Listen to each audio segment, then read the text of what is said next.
Hello friends, Singh GS academy and NCERT solution में आपका स्वागत है। दोस्तों, आज हम लोग 10th के इकोनॉमिक्स का सेकंड लेसन शुरू करने वाले हैं। पहला लेसन जो डेवलपमेंट है वो पोस्टेड है, इस चैनल पे आप जाकर उसे देख सकते हैं।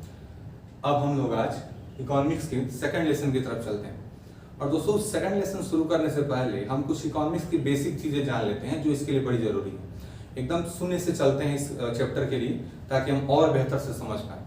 क्योंकि एनसीईआरटी की जो बुक्स होती हैं वो काफ़ी डीप मीनिंग वाली होती हैं। आप पढ़े होंगे तो आपको फील हुआ होगा। वैसे हम 9th से एनसीईआरटी की बुक्स पढ़नी शुरू करते हैं जो इकोनॉमिक्स से रिलेटेड है। इकोनॉमिक्स की बुक 9th से हम पढ़ते हैं, और उस बुक से पहले हम इकोनॉमिक्स के बारे में कुछ खास हमें जानकारी नहीं होती है। तो 9th के सिलेबस में और 10th के सिलेबस में कुछ एक्स्ट्रा बातें जोड़ दी जाती हैं जिनका बेस यदि हम न जानें तो उसे समझना हमारे लिए मुश्किल हो जाएगा। तो इस चैप्टर को पढ़ने से पहले हम उन सारी बेसिक चीज़ों के बारे में जान लेते हैं, क्योंकि इससे काफ़ी रिलेटेड होंगी वो।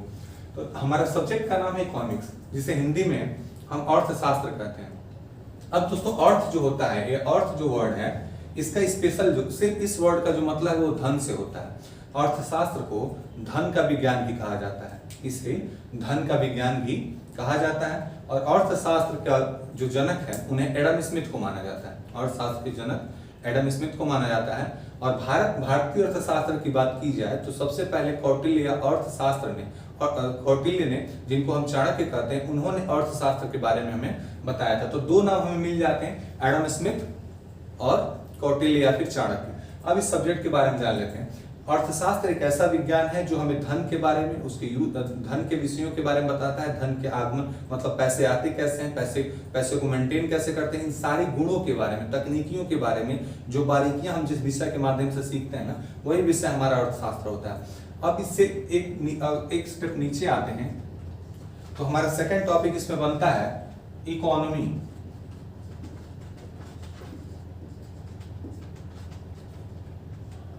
दोस्तों, इकोनॉमी को हिंदी में हम अर्थव्यवस्था कहते हैं।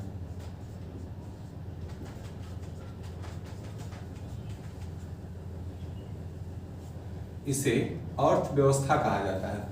अर्थव्यवस्था, अब जो वर्ड व्यवस्था आया है, इसका इंग्लिश में आप मतलब मैनेजमेंट जानते होंगे। और जो अर्थ वर्ड है, अभी मैंने बताया कि इसका मतलब धन से होता है। तो धन को मैनेज करना मतलब पैसे रुपए को मैनेज करना हम किस में जानेंगे? अर्थ को हम कैपिटल से समझ लेते हैं और इसको मैनेजमेंट मान लेते हैं। तो हमारा परिभाषा क्या बन जाएगी अगर सिर्फ वर्ड को तोड़ते हैं तो? कि पैसे रुपए के मैनेजमेंट को हम अर्थव्यवस्था कह सकते हैं। लेकिन क्या ये किस हद तक परिभाषा सही होगी? काफी कम वर्ड्स में हम इसको बता रहे हैं, अगर हम सिर्फ इस रूट वर्ड से चलते हैं तो।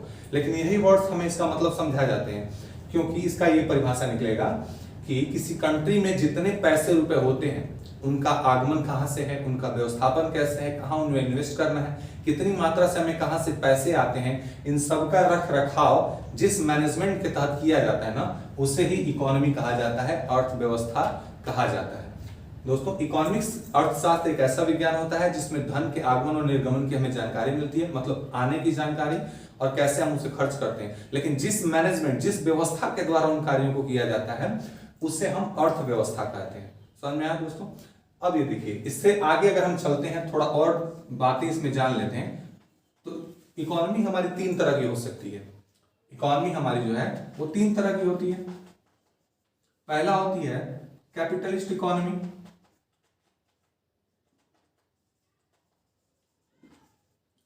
कैपिटलिस्ट इकोनॉमी, और दूसरी जो होती है वो हमारी होती है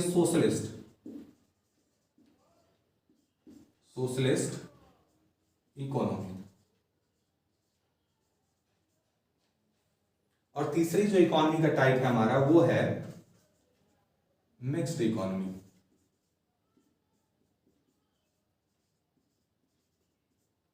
दोस्तों, 3 तरह के हमारी इकोनॉमी के टाइप होते हैं। पहला जो है कैपिटलिस्ट इकोनॉमी, कैपिटल मतलब होता है पूंजी। तो एक ऐसी अर्थव्यवस्था जो कि पूंजी पर आधारित होती है, जो पैसे रुपए से, जिसका इंपॉर्टेंस पैसे रुपए या कैपिटल होता है, जिसका बेस जो है वो कैपिटल होता है, पूंजी होती है, उसे हम कैपिटलिस्ट इकोनॉमी में रखते हैं। तो कैपिटलिस्ट इकोनॉमी को हम कैसे समझेंगे? कि ऐसी इकोनॉमी जिसमें प्रोडक्शन की जितनी भी यूनिट होती है, उत्पादन जितना भी होता है, उस पर कंट्रोल यदि किसी इंडिविजुअल का हो, किसी निजी व्यक्ति का हो, तो उस इकोनॉमी के टाइप को हम कैपिटलिस्ट इकोनॉमी कहते हैं। एक बार और बता देते हैं, उत्पादन के साधनों पर यदि कंट्रोल निजी व्यक्तियों का होता है, निजी स्वामित्व होता है, निजी अधिकार होता है, इंडिविजुअल का कंट्रोल होता है, तो ऐसी इकोनॉमी कैपिटलिस्ट इकोनॉमी कही जाती है। दूसरा है सोशलिस्ट इकोनॉमी। सोशलिस्ट इकोनॉमी इससे ठीक विपरीत होती है। यह एक ऐसी इकोनॉमी है जिसमें प्रोडक्शन के यूनिट पे कंट्रोल गवर्नमेंट का होता है। अब ये गवर्नमेंट सेंट्रल गवर्नमेंट हो सकती है, स्टेट गवर्नमेंट हो सकती है, या उससे नीचे की सरकारें हो सकती हैं जो अपने एरिया में आने वाले उत्पादन के साधनों को कंट्रोल करती होंगी।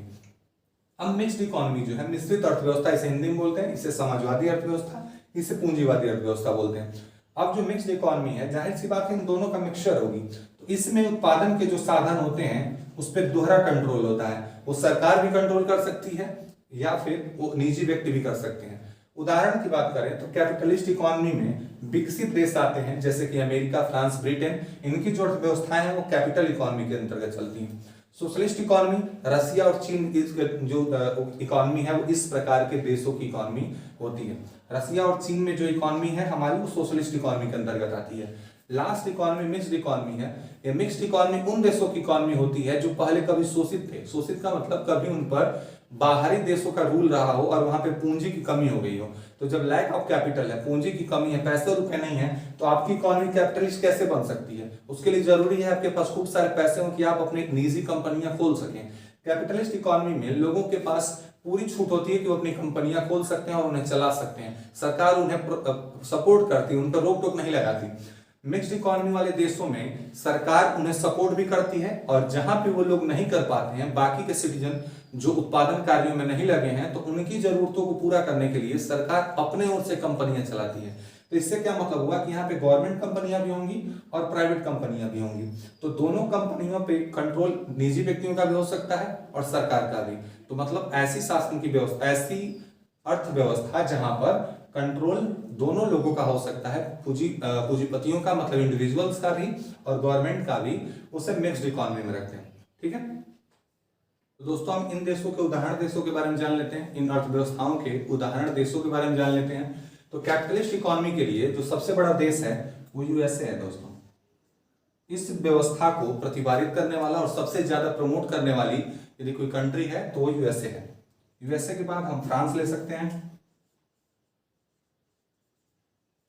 जर्मनी, बेसिकली जितनी भी बड़ी अर्थव्यवस्थाओं वाले देश हैं, जो बड़ी देश हैं, जो डेवलप्ड हैं, जो विकसित देश हैं, वो सब के सब इसी अर्थव्यवस्था को फॉलो करते हैं, कैपिटलिस्ट इकोनॉमी को। हिंदी में इसे पूंजीवादी अर्थव्यवस्था कहा जाता है। सोशलिस्ट इकोनॉमी वाले वो देश हैं जो समाजवाद की परंपरा को मानते हैं, समाजवादी अर्थव्यवस्था वाले देश। अब समाजवाद क्या होता है ये हिस्ट्री वाले लेसन में आपको अच्छे से बताया जाएगा। समाजवादी अर्थव्यवस्था में आने वाले देश रशिया है और चाइना है। और उसके बाद बात आती है मिक्स्ड इकोनॉमी की। तो मिक्स्ड इकोनॉमी के लिए अपना देश इसमें आ जाता है, इंडिया, फिर इसमें पाकिस्तान, नेपाल, भूटान, ऐसे जो कंट्रीज हैं जो अभी डेवलप हो रही हैं, विकसित हो रही हैं, विकासशील हैं, अभी उन्हें काम करना है, अभी और आगे जाना है, उन सारे देशों की जो इकोनॉमी है वो इसके अंतर्गत आती है, मिक्स्ड इकोनॉमी है। मिक्स्ड इकोनॉमी के बारे में ये बता दें कि मिक्स्ड इकोनॉमी को गोल्डन इकोनॉमी के नाम से भी जाना जाता है, सुनहरी अर्थव्यवस्था भी कहा जाता है। वो इसलिए कहा जाता है कि यहाँ पे दोनों ऑप्शन लोगों के पास अवेलेबल होते हैं।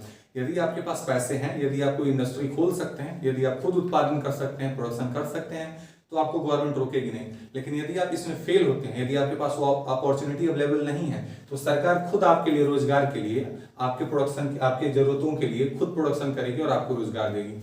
इन खूबियों की वजह से इसे मिक्स्ड इकोनॉमी कहा जाता है। तो ये थी इकोनॉमी से जुड़ी हुई कुछ बेसिक बातें। अब हम आगे चलते हैं और हम अपने लेसन की तरफ बढ़ते हैं। चलिए,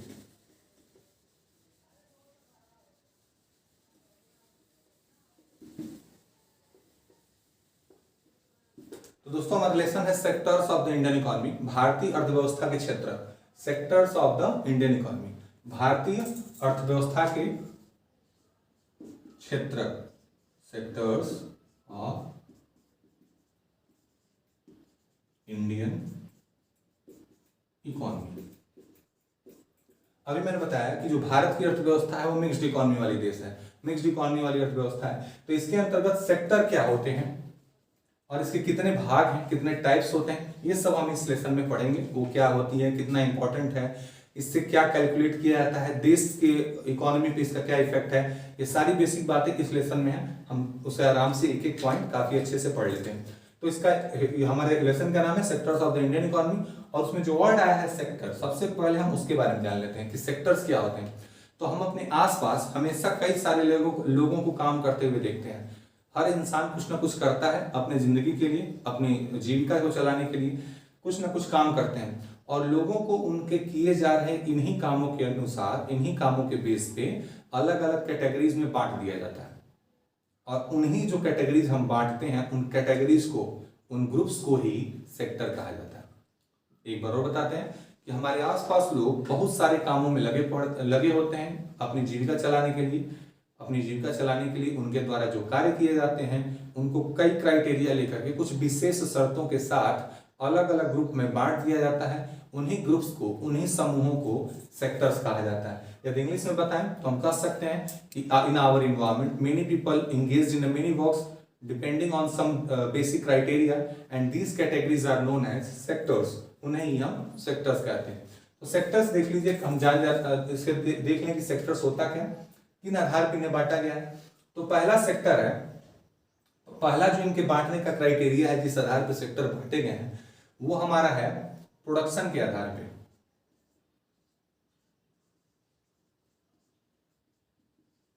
या फिर ये कहें तो लोगों के द्वारा किए जा रहे कार्यों के आधार पे।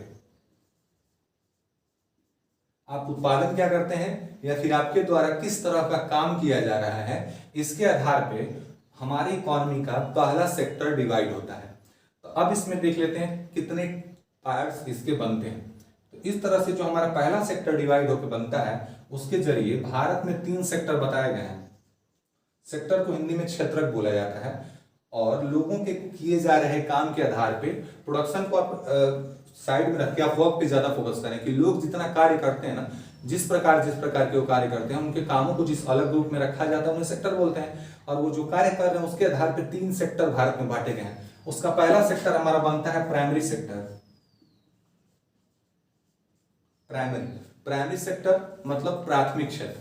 अब प्राथमिक क्षेत्र किसी भी कंट्री के लिए क्या होगा, तो यदि हम पास में जाएं, थोड़ा पहले चल के देखें, 200 साल 300 साल पहले जाएं, तो हम पाएंगे कि ना तो हमारे पास उतनी टेक्नोलॉजी हुआ करती थी, ना ही उतनी मशीनरी, और ना ही विकास के दूसरे साधन होते थे। तो लोग ज्यादा से ज्यादा कहाँ एंगेज होंगे, एग्रीकल्चर में। तो बेसिकली प्राइमरी सेक्टर के अंतर्गत खेती की चीजों के बारे में जानते हैं, एग्रीकल्चर से जुड़ी चीजों की बात होती है। इस वजह से प्राइमरी सेक्टर को एग्रीकल्चर सेक्टर के नाम से भी जाना जाता है। तो क्या हम प्राइमरी सेक्टर में सिर्फ एग्रीकल्चर को रखें तो क्या पूरी बात हो जाएगी? तो जी नहीं, यहाँ प्राइमरी में सिर्फ एग्रीकल्चर को ही नहीं लेते हैं, बल्कि इसके साथ ही साथ नेचर का यूज करके नेचर को लेकर के जो भी चीजें बनाई जाती हैं, जिनका भी प्रोडक्शन नेचर को ऑब्टेन करके होता है, नेचर को लेकर होता है, और उस पर जो काम आधारित होते हैं ना, उन सारे कामों को प्राइमरी में रखा जाता है। जैसे हम पहला मान लेते हैं एग्रीकल्चर है हमारा, ठीक है, पहला हमारा एग्रीकल्चर हो गया। एग्रीकल्चर किस पे डिपेंड है? नेचर पे डिपेंड है। खाद को नहीं कर सकते। बीज होती है, बीज के लिए हम पानी सिंचाई करते हैं खेतों की, सनलाइट होती है, ये सारी जो फैक्टर्स एक खेती के लिए जरूरी हैं, वो सब के सब नेचुरल चीजें हैं। और इससे जो बनने वाला प्रोडक्ट है, जो अनाज बन के हमें प्राप्त होता है, अनाज उग के प्राप्त होता है, वो भी नेचुरल होता है। तो इस प्रकार से क्या कहेंगे कि एग्रीकल्चर प्राइमरी सेक्टर का एक कार्य है, और इससे होने वाला उत्पाद भी नेचुरल उत्पाद होता है। दूसरी चीज हम क्या सकते हैं, इसमें डेयरी का काम रख सकते हैं। डेयरी में जो दुग्ध उत्पादन का काम किया जाता है, वो एनिमल्स हैं, एनिमल नेचर की देन है, और उनसे जो प्रोडक्ट बनता है, प्रोडक्ट प्राप्त होता है, जो दूध हमें प्राप्त होता है, वो भी एक नेचुरल प्रोडक्ट माना जाता है। तो ये सारे काम इसमें आ जाएंगे। अब इसी तरह और कई सारी चीजें आती हैं, जैसे फॉरेस्ट्री आ गई, जंगल के काम हो गए, फिशिंग आ जाएगा आपका,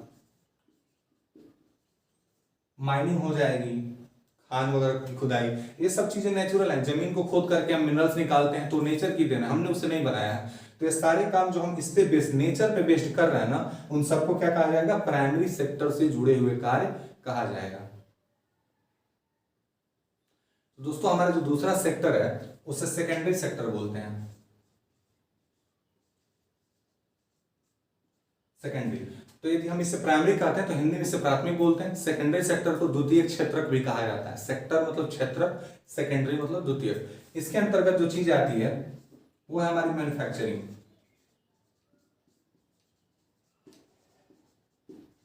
मैन्युफैक्चरिंग को विनिर्माण कहा जाता है। मैन्युफैक्चरिंग को विनिर्माण कहते हैं। किसी चीज को लेकर के दूसरी वस्तु जब बनाई जाए तो उसे निर्माण कहते हैं। इसमें क्या होता है कि प्राइमरी से जो चीजें प्राप्त होती हैं हमें, उसे एज अ रॉ मटेरियल लेकर के सेकेंडरी में उसे दूसरी चीज बनाई जाती है। जैसे मान लें यदि एग्रीकल्चर से हमें गेहूं प्राप्त हुआ तो इस एग्रीकल्चर से मिले गेहूं को लेकर के यहाँ पर कंपनियों के द्वारा उसे बिस्किट बनाया जाता है। ठीक है। जंगल से यदि हमें लकड़ियां प्राप्त हुई तो इन लकड़ियों को लेकर के हम तमाम चीजें बनाते हैं। तो इसका लिए ये किस पे डिपेंड हो गया, रॉ मटेरियल के लिए डिपेंड होता है प्राइमरी सेक्टर पे।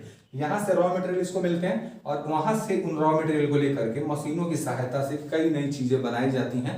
तो ये हमारा सेक्टर जो दूसरा था वो हमारा सेकेंडरी सेक्टर है, जिसे विनिर्माण क्षेत्रक या मैन्युफैक्चरिंग सेक्टर भी कहते हैं, क्योंकि इसमें ज्यादा से ज्यादा कंपनियों के द्वारा मशीनों की सहायता से प्रोडक्शन का काम किया जाता है। तो ये हमारे दो सेक्टर हैं जो क्लियर हो गया। अब हम तीसरे पे आते हैं। तीसरे सेक्टर को हम टर्सरी सेक्टर कहते हैं।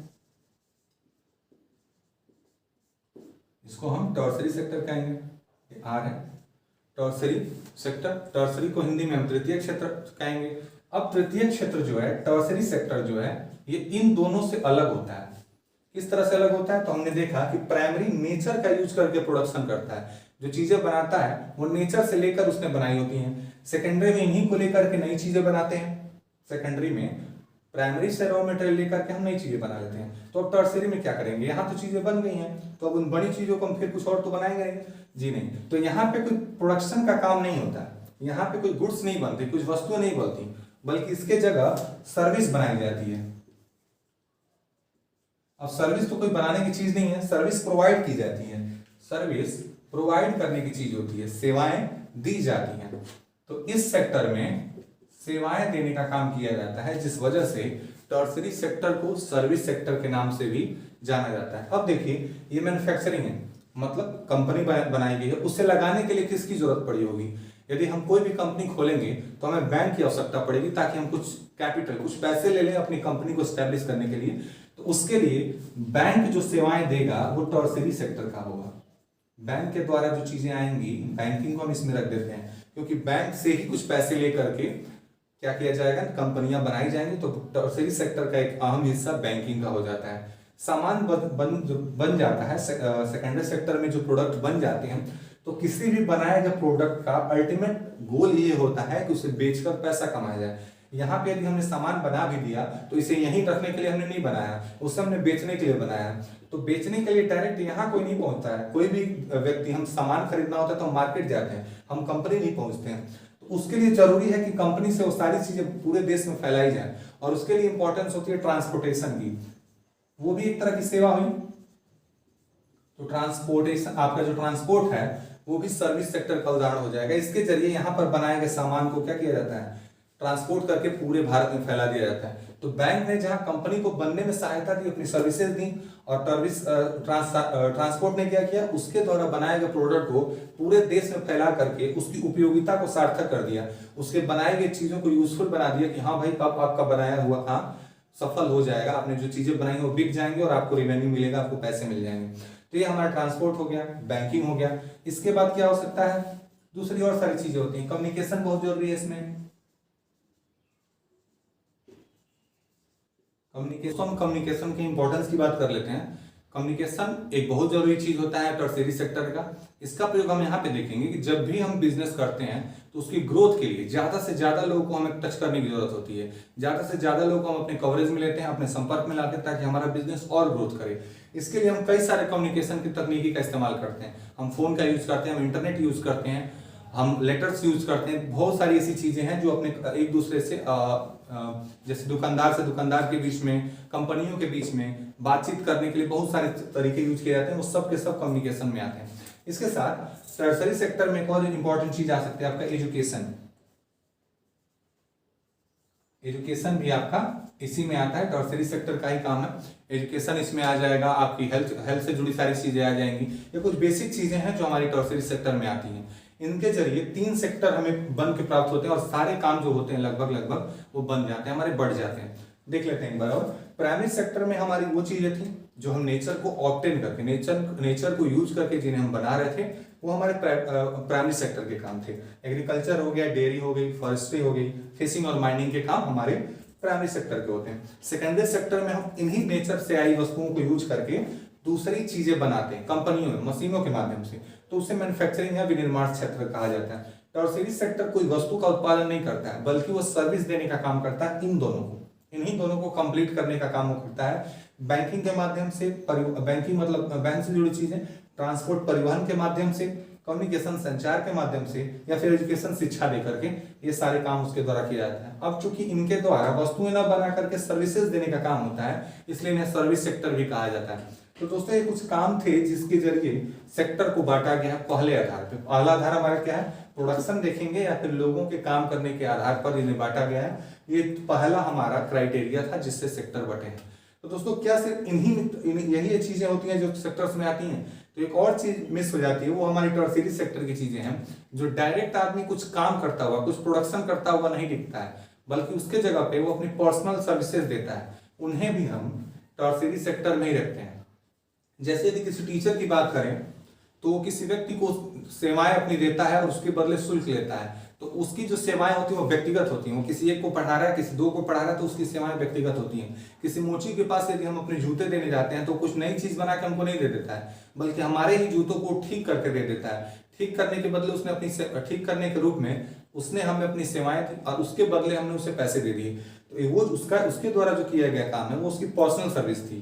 धोबी हमारे कपड़ों को धुल के हमें दे देते हैं, तो नए कपड़े तो देते नहीं है या कुछ नया नहीं कर देते हैं, बल्कि वो उन्हें साफ कर देते हैं, मतलब अपनी एक्स्ट्रा सेवाएं देते हैं, हमें इंडिविजुअली देते हैं उन सेवाओं को। दोस्तों टर्शियरी सेक्टर में हमने ये देख लिया कि प्रति व्यक्ति द्वारा, किसी एक प्रोफेशनल द्वारा या फिर साधारण नागरिक द्वारा जो कुछ करके पैसा कमाता हो, किसी एक व्यक्ति को अपनी सेवाएं देकर धन प्राप्त करता हो, तो उसकी सेवाओं को भी हम टर्शियरी सेक्टर में ही काउंट करते हैं। तो दोस्तों ये हमारी कुछ बेसिक चीजें हो गई इकोनॉमिक्स के बारे में। अर्थव्यवस्था क्या होती है ये हमने जान लिया। इसके पार्ट कितने आधार पर बांटे गए हैं, पहले तो हमने ये जाना कि अर्थव्यवस्थाएं होती कितने प्रकार की हैं। उसको जानने के बाद हमने अपने इंडियन इकोनॉमी के सेक्टर्स जाने। सेक्टर्स वे होते हैं जिसके जरिए कामों को बांटा जाता है। कामों के आधार पे जो सेक्टर बटा था हमारा पहला, वो था प्राइमरी, सेकेंडरी और टर्शियरी, प्राथमिक, द्वितीयक और तृतीयक क्षेत्र। प्राथमिक में आने वाले कार्य यहाँ पे हमने देख लिए, सेकेंडरी का देख लिया और टर्शियरी का देख लिया। तो दोस्तों यहीं इस वीडियो को समाप्त किया जाता है और इससे अगला टॉपिक हमारा होगा कि हम देश में इन चीजों को कंपेयर कैसे करते हैं, उनकी गणना कैसे करते हैं कि इतनी सेक्टर से वस्तुएं कैसे निकलती हैं, कैसे बनती हैं, इतनी ज्यादा जो वस्तुएं देश में बनती हैं उसका आकलन कैसे किया जाए, कैसे पता लगाया जाए कि इतना वस्तु हमारे देश में जो इस बार बनी है उसकी संख्या क्या है, उसकी वैल्यू क्या है, किस तरह से कोई देश विकसित होता है, किस तरह से किसी देशों को विकसित करते हैं। ये सारे टॉपिक हम लोग जल्द ही अगले वीडियो में डिस्कस करेंगे। तो दोस्तों इसका यदि आप स्क्रीनशॉट लेना चाहें तो ले सकते हैं।